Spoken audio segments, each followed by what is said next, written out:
अपना आत्मा जो परमेश्वर ने फूंका है, जिसमें तुम्हारे को श्वास मिलता है, हालेलुया, हालेलुया। जो अपने शरीर, अपने प्राण, अपने आत्मा को धो लेते हैं, यही इसके वस्त्र हैं।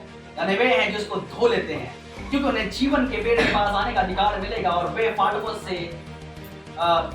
से होकर नगर में प्रवेश करेंगे। Hallelujah, hallelujah. जब अपने शरीर को, अपने प्राण को, अपने आत्मा को धो लेता है परमेश्वर के वचन से, तब वो परमेश्वर के राज्य में फाटक से, दरवाजे से होकर प्रवेश करेगा।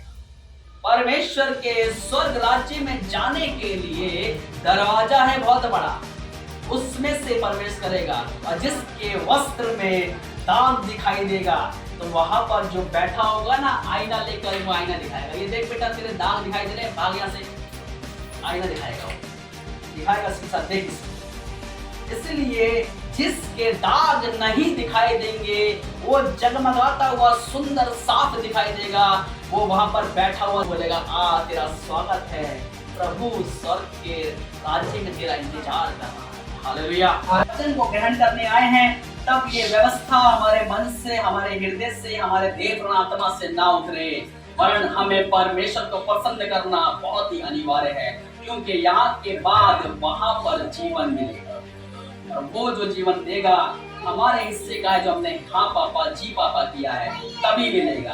कंप्रोमाइज वाला जीवन जिया है कि मेरे मित्र भी प्रसन्न होते रहे, मैं भी मेरा परमेश्वर प्रसन्न होता रहे, तब परमेश्वर उनको उसी कैटेगरी में डालेगा कि तुम व्यभिचारी, टोन्हे और हत्यारे और कुत्तों के समान और झूठ बोलने वाले और मूर्ति पूजकों का जीवन जिया है, उनकी कैटेगरी में ऐसे व्यक्ति को सहभागी करते हैं जिन्होंने पाप को नहीं छोड़ा और उस पाप में अपने आप को ढाल के रखा और पाप का लड्डू भी खाने की कोशिश करी और धार्मिकता का लड्डू भी खाने की कोशिश करी। धार्मिकता और पाप का मिलाप नहीं हो सकता, इसीलिए धार्मिकता पाप पर भारी पड़ती है। Hallelujah, hallelujah, hallelujah. वो स्वर्ग जाने के लिए रास्ता है और पाप नरक ले जाने के लिए रास्ता है। इसलिए अपने आप को पाप से दूर करना ही मनुष्य का कर्तव्य है। Hallelujah, hallelujah. जीवन को जी रहा है, वो सफर चल रहा है उसका, और उसके पास दो मंजिलें हैं। व्यक्ति एक है, रास्ता एक है, ठीक है, लेकिन आगे जाके रास्ता कटेगा। मेरठ जाने वाले राइट हो जाए, अलीगढ़ जाने वाले सीधे जाए, आगे जाके डिवाइड होगा। जिंदगी तो उसको मिली, उसको एक ही सफर मिला, आगे जाके वो कहां जाना चाहता है, चॉइस इज योर्स। एक रास्ता जाएगा जो नरक की ओर, एक रास्ता जाएगा जो स्वर्ग की ओर।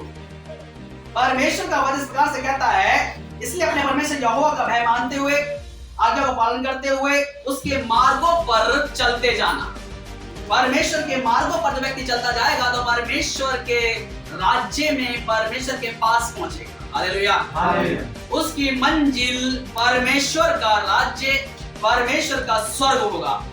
और वो रास्ते में लेफ्ट या राइट हो गया, तो एक रास्ता नरक के लिए जा रहा है, कि उसकी मंजिल फिर नरक हो जाएगी। इसी रास्ते के अंदर इतनी कठिनाई अर्थात पाप है, इसी रास्ते के अंदर परमेश्वर का वचन अर्थात धार्मिकता भी है।